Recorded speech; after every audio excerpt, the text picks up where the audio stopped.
Welcome back to Floss Law. You've seen the videos online. You're a shark. You're attacking the day. You're a shark swimming through the water. We're going to talk about why in real estate that's nonsense. But first, today, day 3 out of 10, 10 days for the next 10 years, getting you started as a real estate investor for the next 10 years of your life. Over the course of the next 10 days, we're on video three. Video three, we're talking about today team building. Very important. Don't skip this one. You're going to want to watch through this video if you want to get established as a successful real estate investor. But first, we're doing 10 days because on day 11, we're going to be at the U.S. Bank Multifamily Investors Summit at University of Chicago. I got a comment that someone went on the link and they couldn't get tickets. If you're still trying to get a ticket for the event, I want you to go online right now. Obviously, you're internet savvy. You're watching this video right now. I want to reach out to Tony Hardy at Marcus and Millichap. Tony Hardy, he's the guy organizing the event. He'll be the guy to hook you up with the ticket. Tell him you saw me, you talked to me, and you need to get in there. Tony's the man. He'll hook you up. So I'll see you at the event. We're going to talk about multifamily investing. If you're interested at all, this is the event you're going to want to come to. All the people you need for your team building are going to be at this event. You're going to have everyone from beginning to end that you're going to need to start buying multifamily properties. All right, so today we're talking about team building, but first, there's some videos that really bug me. There's some videos I really like, and there's some videos that really bug me. One of the videos that really bugs me is the one where they talk about motivation of you being a shark. You're like a shark swimming through the water. You're attacking the day. You never swim backwards. You're always moving forward. You attack every day vigorously. You go after it. You're this hungry shark constantly swimming through the water. Here's why I don't like that. I like the idea of attacking the day. All that sounds great. But I think imagery is very important. The image that we create for ourselves in personal life and in business is very important. And the idea of a shark is that you're this lone person out in the ocean and you're attacking. Which sounds great when you're by yourself. You're sitting at home. You're watching this video. You're trying to figure out how am I going to get this business plan? How am I going to get this real estate investment plan off the ground? What am I going to do? And this whole idea of you attacking it, it sounds great. It sounds really good. But the reality is, if you really want to be successful at this, you're not going to be a shark. You're not this shark that's going through the water by yourself, attacking the day. It's again, sounds good when you're by yourself, but if you really want to succeed at this, you really want to succeed at the game of real estate, you're not a shark. I want you to think of yourself as a wolf. When you're a wolf, if you're by yourself, if you come into the woods, you come up upon a wolf by yourself, obviously you're going to be scared and you're in trouble. If you find a pack of wolves, you're in a huge amount of trouble. If you're going to succeed, you need to have a pack. You need to be a wolf mindset, that you yourself are vicious. You yourself can succeed. You yourself can do great things. But where you're going to achieve the most success, where you are the most dangerous, where you're the most capable of great success, is when you have your pack. So I want you thinking about that I want you to have the mindset when you're going into real estate and when you're getting into investing, that you are trying to be a wolf putting together your pack, your den, whatever you want to call it. That's how you're going to succeed. I've seen a lot of investors do okay by themselves. You can do okay by yourself. But if you really want to succeed, if you really want to get someplace, if you want to build something, you need to have a nucleus of people around you, all working towards this one goal of having investment real estate. You need to have everyone around you working towards the same vision, the same goal.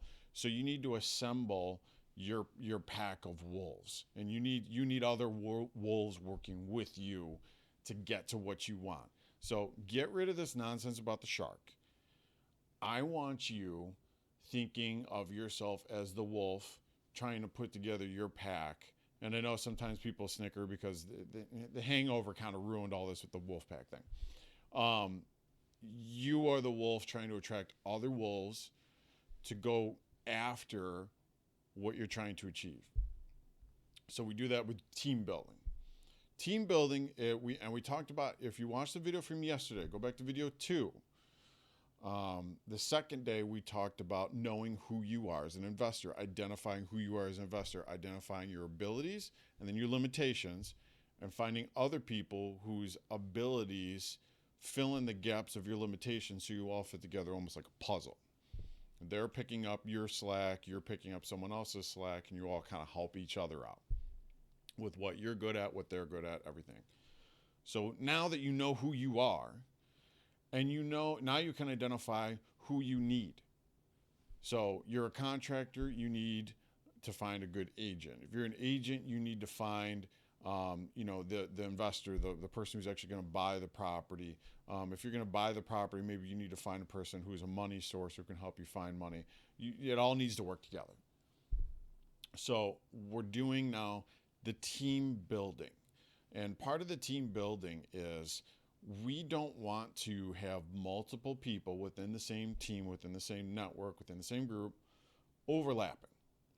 So that's number one, was when you're doing the team building, we want to identify what everyone's individual abilities and limitations are, what their role is going to be within that group, and then define that role so that you don't have multiple people all trying to be the same person.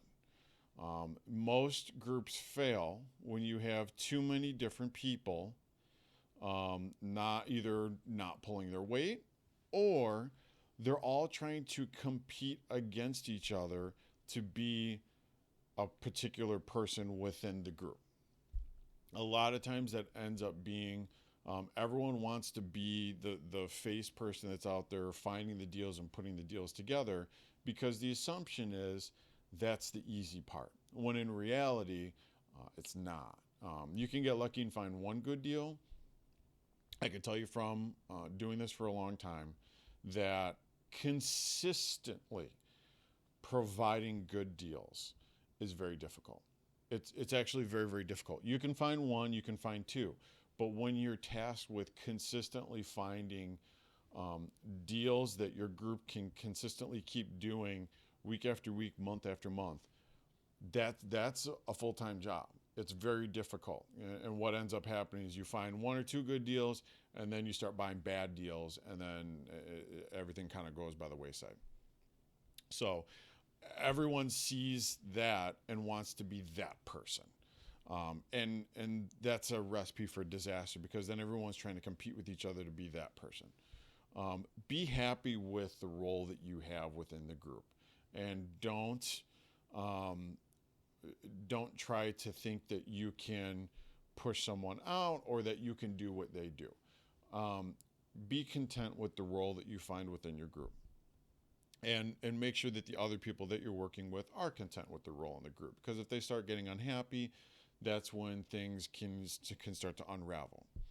So you want whoever's going to be the contractor to be happy with being the contractor, or the person who's the cash investor is happy with just being the funder, the supplier.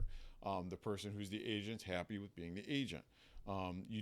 Sometimes you can, people will break off, the contractor will say, I really want a JV on one of these. I want to have a vested interest in it. That's fine. That's going to happen. But we want to have defined roles for everyone.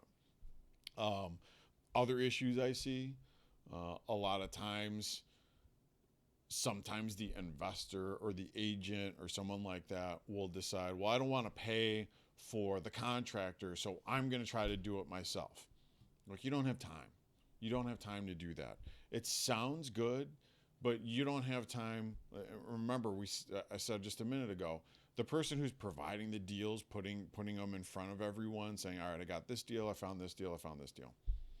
if you're taking time away from that because you're too cheap that you don't want to pay for a painter, or you don't want to pay for someone to, put new molding at the property, and you think you're going to go in there on the weekend and you're going to do it yourself because you want to save some money.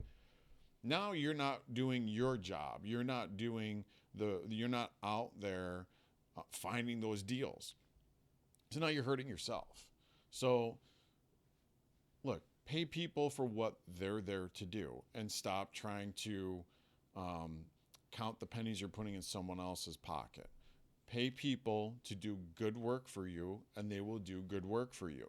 And, obviously there's a trust factor there. So if someone is bringing you deals and they're bad deals, you don't want to work that person anymore. If you're sending a contractor out to the property and the contractor is not doing good work, you don't want to work that contractor anymore. If you get to closing and the person who said they have the funding all of a sudden doesn't have the money for you to close, now you need to cut that person out. So you need to trust the people that you're working with. We'll get into trust in one of the later videos. I think it's day 7 or 8 I have planned right now. We're going to talk about recruiting investors, how to recruit a private investor. Because I get those questions a lot. I actually just got one yesterday. I need to call someone back as far as, well, how do I bring in a private investor? We're going to talk about that. So hit subscribe if you're watching this on YouTube. Hit subscribe if you're watching along on Facebook, LinkedIn, whatever platform you're on. Add me as a friend. Find my YouTube page. Just look for Floss Law on YouTube. Hit subscribe, and you can follow along. So I believe it's either day 7 or 8. We're going to talk about that. One of the biggest things whenever you're recruiting team members, whenever you're recruiting investors, whenever you're doing any of this stuff, is trust.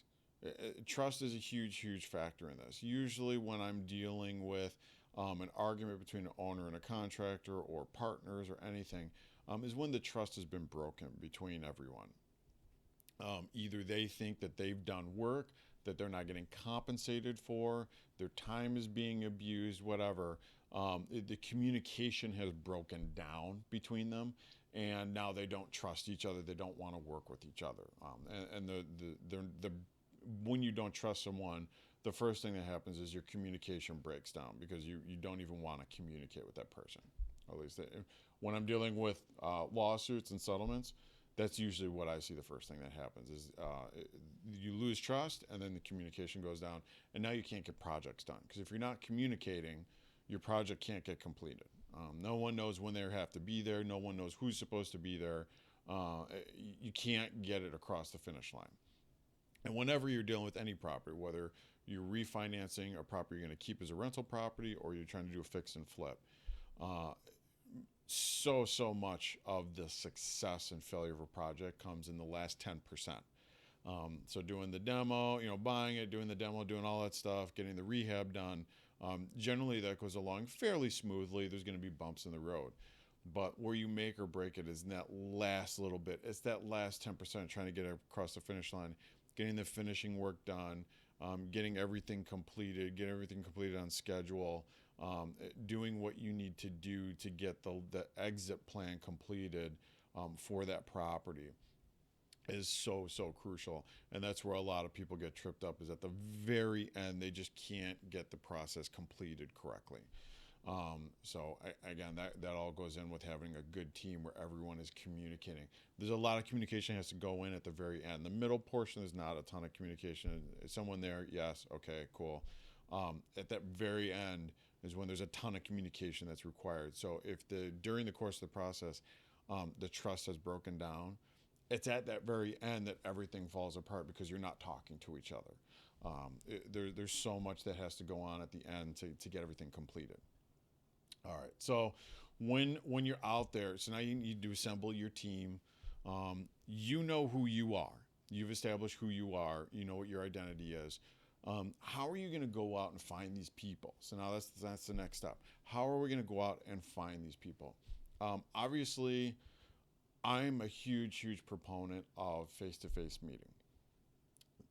In order to establish trust, to have respect for each other as individuals, you can do it over the internet. You can do that. If you are going to have a meeting with someone to find out if you want to work with them, I recommend doing some sort of a video chat. So like I use Zoom a lot. Zoom is a good. I'm trying to think of the other platforms, and I use Zoom for all of my video chat meetings. I like it because when the meeting gets done, it keeps a file of a recording of the meeting, so I can go back and look at it and make notes and things like that. If because sometimes it's hard to make notes while you're in a meeting, so you can go back and kind of review what you discussed, and we can put together a plan. So I like to have, at a minimum, a video chat, or I want to meet the person face to face. Most of the best people you're going to work with professionally are people that you're going to sit down with and have a face to face meeting with. And we'll get into this again with the private investor recruitment, but I know a lot of meetings I've conducted that I've had with people trying to get a private investor that was done over lunch, over dinner, over drinks, anything like that. A lot of times it's casual. A lot of times it's the people in the meeting trying to evaluate one another, trying to determine if they like one another, if they fit with each other, if they're like-minded individuals, if they have the same values, if they have the same outlook, if they have the same approach to real estate, all those things, background, all those things. You're kind of sizing each other up. For a lack of a better comparison, it's almost like dating in a way. So when you meet someone, you're trying to figure out, do I like this person? Do I not like this person? Do they like me? Are we going to fit well together? Are we going to get along well together? What's going on? It's kind of the same thing, to be honest. You're evaluating that other person. They're evaluating you. You want to make sure that that person knows what they're doing. But I've seen a lot of people put together partnerships with someone who maybe didn't necessarily have the level of experience that the other person did, but they just kind of liked them. I mean, it really comes down to, do they like you and do they want to work with you? If they like you, you can overcome a lack of experience. Now, obviously, if you have experience to draw upon, it's going to help. I mean, if you have something to draw upon and say, "Hey, I've done this, I know this," they're going to want to work through. Like, oh, this person knows what they're doing. We can hit the ground running day one and not have any hiccups. We can just start doing projects together. Obviously, people are going to like that and prefer that. It's a much easier road to go if you already know something, or you have something to offer to the team. And that goes with yesterday's video talking about your elevator pitch. When you sit down, when you meet with someone, you meet someone at a conference, you want to be able to go up and say, "Hey, my name is blank, and here's what I do," and be able to have a pretty succinct within like 10 seconds. You can call it like your elevator pitch. What it is that you have to offer, what it is that you do, and have it well defined, so that that person, when you're talking to them, knows who you are and what you do. Because if I'm trying to meet someone that I think I want to work with, and we're trying to put together a team, and they're telling me that they do, they're a real estate agent, and they do mortgages, and they sell insurance, and they have their own contracting company, and they're a hard money lender. You can't be all those things. So I don't even know how I want to work with you, because you're trying to do too many things at once. It doesn't even make any sense that you're saying you can do all those things. I want to know who you are, what you do. I want to have my person that handles my insurance. I want to have my person that handles title. I want to have my person that handles the contractors. I want to have my person that I want to know who my people are. I don't want to just have people like, well, one day, Tuesday I do this and Wednesday I do that. I'm not really interested in that. I want people who know what they do, because part of it is, I know if you focus on that one thing, you know it. You're an expert on it. I know if I come to you with that thing, you know what to do. You have the solution to my problem, and that you want to be the person who provides solutions for the group. Oh, this happened. I got it. I can take care of that. I know exactly what to do. Here's the solution. Me as the attorney, obviously my role is very well defined. When there's a legal problem, something like that, people call me, I present the solution to them. Okay, this is what we do. So you need to do that for whatever it is that you provide. know what your thing is and provide that to the group.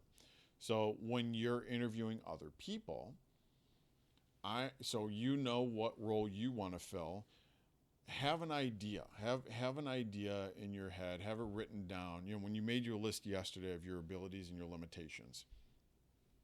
So now you know what your limitations are. So now you need to identify, I need a person who is an expert in these limitations. I need a person who's really good at finding real estate. I need a person who's really good at financing real estate. I need a person who's really good at being a contractor. You need to fill those roles. I need a really good property inspector. You need to know that, okay, I need this, and this.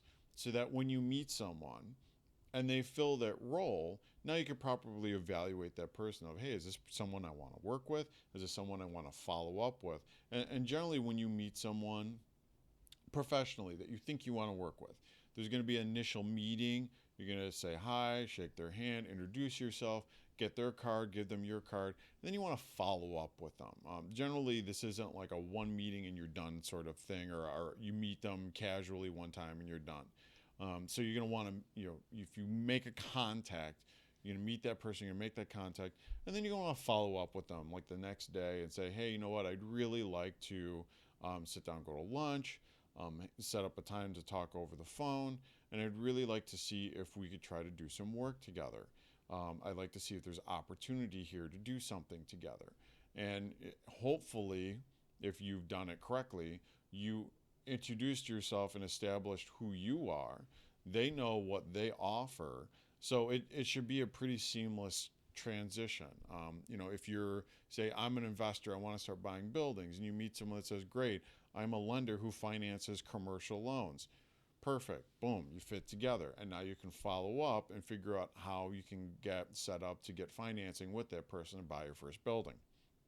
I do inspections on multifamily properties. That's my expertise. Great. Boom. Now you guys can fit together. You can follow up and figure out, okay, once I get a building, how do I call or email you? What do we do? What's the cost involved? You can get set up with that. Sometimes the one where people get hung up a little bit is I'm an agent. People sometimes don't know how to communicate as far as working with an agent. It depends on whether you're looking at residential or commercial. Residential commercial agents generally are different. If you're working with an agent that just does residential, you're probably not going to want to use them necessarily for commercial. It's just different. If you really are serious about, you can work with any agent as far as if you're looking for like a single family home or something like that to rent out. Most agents can handle that. That's not a problem. If you want to start looking at like an 8-unit apartment building, that's when you probably need to filter and make sure you're working with an agent that really knows commercial real estate, because it's different. It's handled differently. The attorney review is different. The contract's different. The showing process is different. I mean, you can't just show up to an apartment building and expect to walk in. You need to make that appointment sometimes a week out so that they can make arrangements for the tenants to let everyone in. I mean, it's a whole different experience. So make sure you have someone that's experienced with commercial real estate. A lot of commercial real estate's also off market.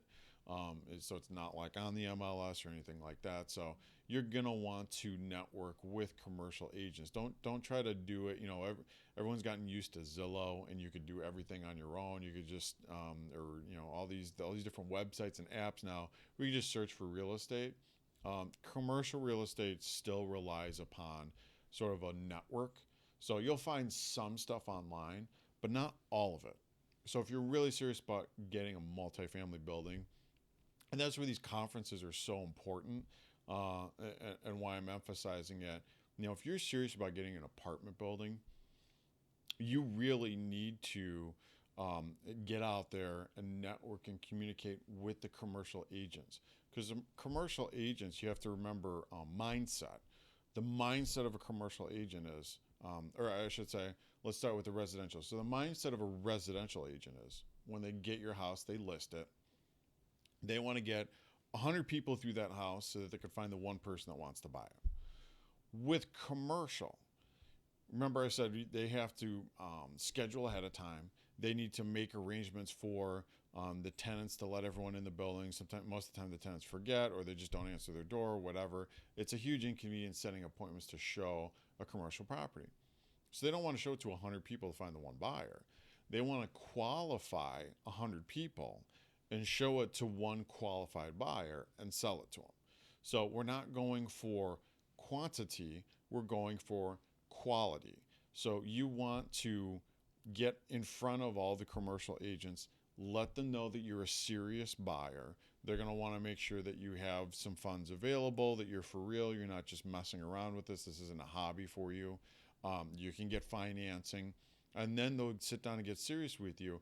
And a lot of times, really good buildings, really good inventory never hits the market because they know people who are in the market to buy these buildings. So when they get a listing, when they have a seller that says, hey, you know what, I think I'm ready to just cash out, I think I'm ready to sell, they already know 10 buyers that are ready to buy properties in that area. So they send it to those 10 people. The property sold. No one even knew that it was on the market. They called someone and said, hey, I got this building. You want to buy it? Yes. And it's done.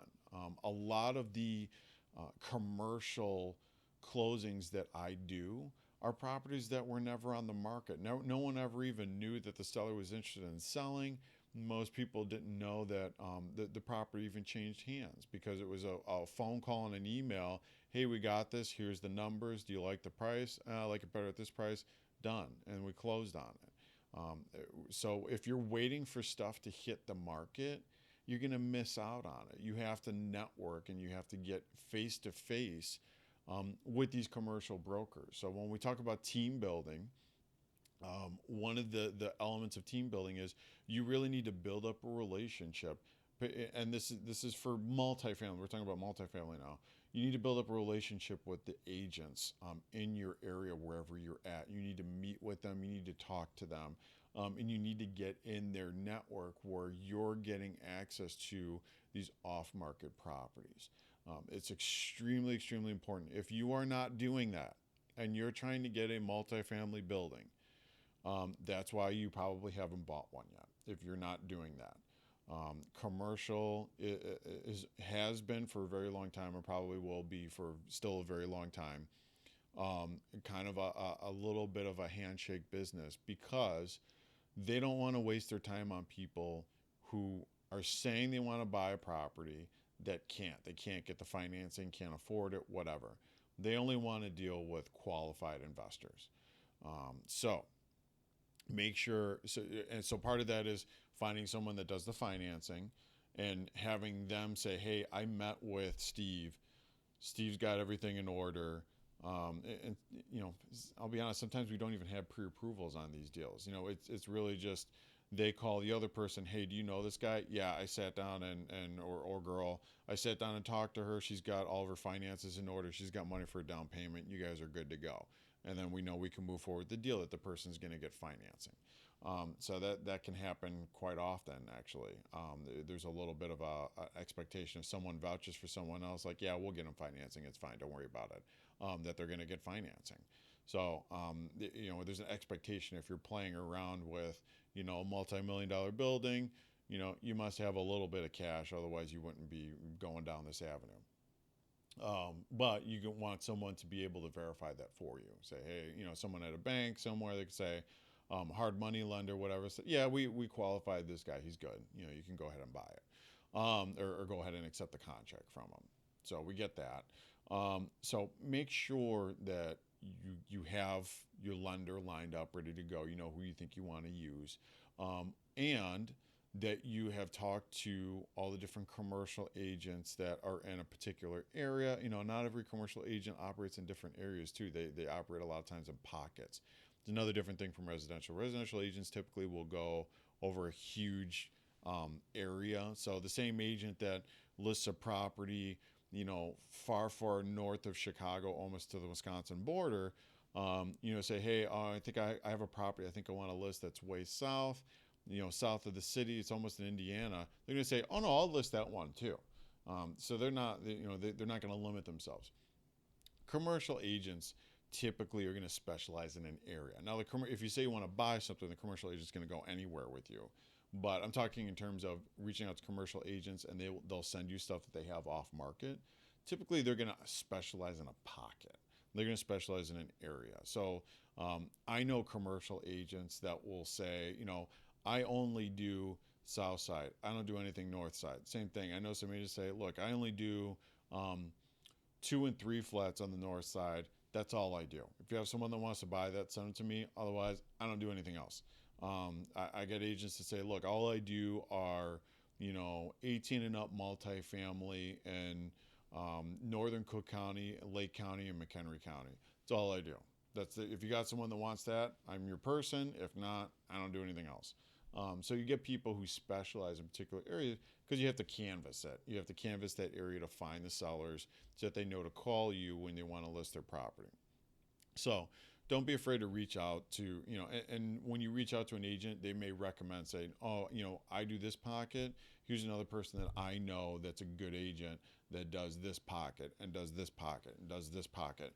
Because the commercial agents, because everything is off market, network amongst themselves heavily. So generally, all the commercial agents know all the other commercial agents.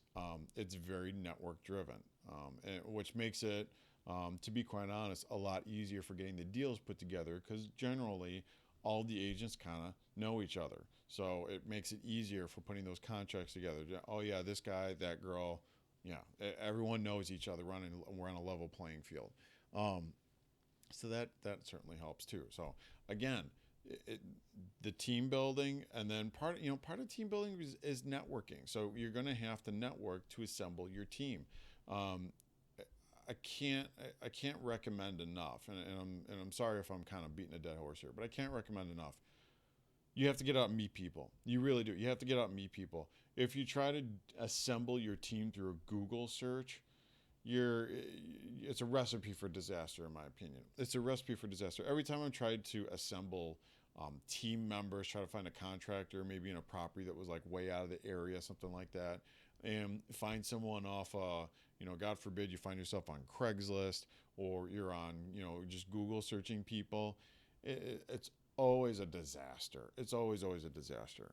You're either going to find people who are terrible, or on the opposite sides, people who spend a lot of money to be real high on Google searches are going to be really expensive.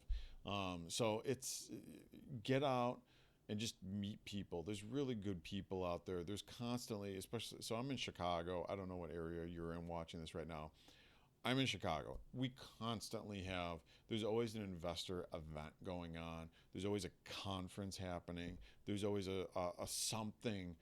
There's real estate investor events around Chicago literally every week. You can find them. They're out there everywhere. The events themselves, and I've even found the events themselves might not be your favorite, but there's still people there, and it gives you the opportunity to network with the other people who are there. So I usually try to make the best of a situation. Even if I don't really like the presenter, even if I don't really like the event, even if I don't really like the group that's putting it on, you're still in a room filled with people who came there, because they're interested in real estate. Just talk to the other people in the room. Obviously don't do it, while the person's presenting, because that's rude. You still want to be respectful, but step out of the room, or go to the back of the room or whatever, and just start talking to people. I've met great networking and professional partners at terrible events. Just absolute horrible events. But I met someone there. I said, hey, how you doing? And we started talking, and we realized that we were a good fit with each other. So you can make the best of bad situations. Obviously, if the presenter is good, if the group's good, it makes it all the better. But I'm a huge proponent of network as much as possible. Talk to as many people as possible. Get out there. Find like-minded people. Real estate is a very popular area for people to go into. You could throw a rock and you'll find someone that's interested in going into real estate. Just get in a room full of people who have the same mindset as you, and find people who fit your limitations, that have the abilities that match your limitations, and then follow up with them and find ways to work together. and and you're still going to have to like each other too. I've met people who would have made good network partners, but I just don't think we would have been a good fit with each other. You have to have like a like-minded personality. You have to have I found similar values helps a lot. Lifestyle helps a lot. So I'm married with a 2.5 year old, and at this point of my life, I find that I get along well with people who also have little kids because we're on the same schedule. We understand the limitations that you have when you have little kids. That sorry, I'm not going to go to your open bar at 10 o'clock. I'm just not going to do that. So certain things like that. I have a meeting scheduled on Saturday with a client. We're going to spend 2 hours reviewing his business plan.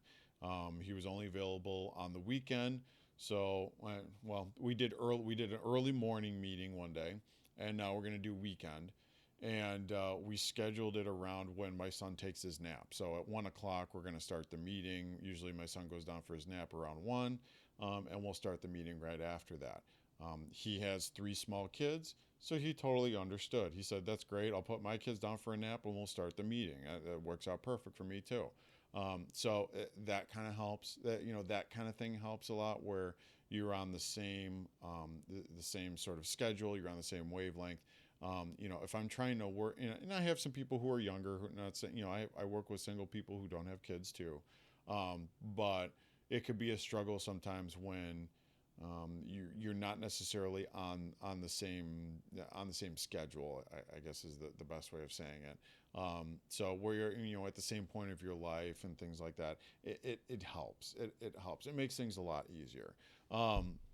So things like that. You're just gonna like each other when you meet someone, and you're gonna mesh well together.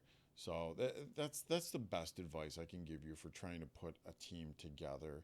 Now, obviously, you can get burned, um, and we should talk about that real fast. So, me as the attorney, a lot of the advice that I'm giving you about team building is from my reference point as someone who has to handle the breaking apart of the team. Unfortunately, a lot of times I'm brought in when the team is falling apart. So people assemble the team. You don't need my help to help you put a team together. You don't need an attorney to help you put a team together unless you're doing like a joint. When I say JV, I mean a joint venture agreement. And I think that's going to be one of the videos in a couple days. How to put together a joint venture. Joint venture is basically a partnership, but it's a partnership where you're defining what everyone's roles are, how much money everyone's going to get, what the split of the profits are going to be, and sometimes you specify out how much money people are getting for specific things, and what responsibilities and what abilities each person has, and what you can't do without the other person's approval. So we call that a JV agreement. So, if you're going to do a partnership with someone where you're going to split the profits, you want to have a JV agreement. You want to have an attorney prepare your JV agreement. It's extremely important. But that'll be a whole different day. Usually, I get the call when it's falling apart. So they either didn't do the JV agreement or they did them themselves, and now everyone's arguing with each other. The communication's broken down, and then I get the call to come in because they're not communicating. So now I have to act as like the communicating intermediary to try to get everyone on the same page. So that's my reference point, just so you know. When I talk about this stuff, that's where I'm coming from. I've seen really good partnerships fall apart from these kind of issues that I'm talking about right now. So that's where I'm coming from on this, just so you guys know. If because I know this might sound different from some of the other advice you get about team building. I'm trying to give you a team that's going to last for 10 years, not for 10 minutes or 10 deals. I want it to last for 10 years. So in order to do that, we need to have communication. We need to have trust. You need to kind of like each other too. So when the partnerships are falling apart, generally it's for those reasons that I listed, and you need to find a way to break those partnerships apart in a way where hopefully everyone's still getting the money that they put into it. They're getting compensated for the time they put into it, that type of thing. So when you're doing your team building, you can find yourself in a position where you might have to eliminate a team member. They're not holding up their weight. There's disagreements. They're constantly causing fighting. There's some people that when you bring them into a group environment, all they do is fight with everybody all the time. There's just people that's their personality. All they know how to do is fight with people all the time. And you might get along well with that person. Maybe you're more mild mannered and you need someone that's a little bit of a fighter on your team. And I know a lot of people who do that. That's fine. But if they're causing fighting within the team itself, that's a problem. So sometimes you need to replace team members. And that's why the constant networking is good, because you want to have someone else in mind. You don't want to just keep going with a bad person on your team. Sometimes you need to swap them out and just let them go their own way. I have people who sometimes will schedule a meeting. They want me to sit down and explain to them, like, look, we have this JV agreement and it's going to stop as of this moment. We're not going to do this anymore. You can go your own way. We're going to go our own way, that type of thing. Sometimes they just, it's rude, but I get clients that just stop calling people too.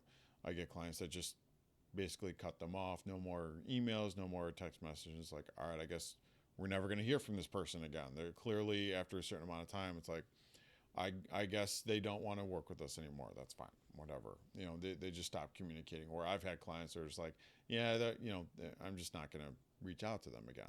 That's it. We don't have any more ongoing relationships with them, so I'm just not going to respond to them with anything. Which sometimes can put me in a difficult point, because then I'm the one that's getting all the phone calls and emails, and I'm like, look, I can't make the person call you back. I don't know what to tell you. Move on. And again, that's where the team building kind of almost becomes like a relationship. It's like a bad breakup where, your boyfriend or girlfriend just for whatever reason stops texting you back. And after a while, it's like, I guess we're not interested in each other anymore. Okay, I guess I got to move on. Same kind of thing happens in business.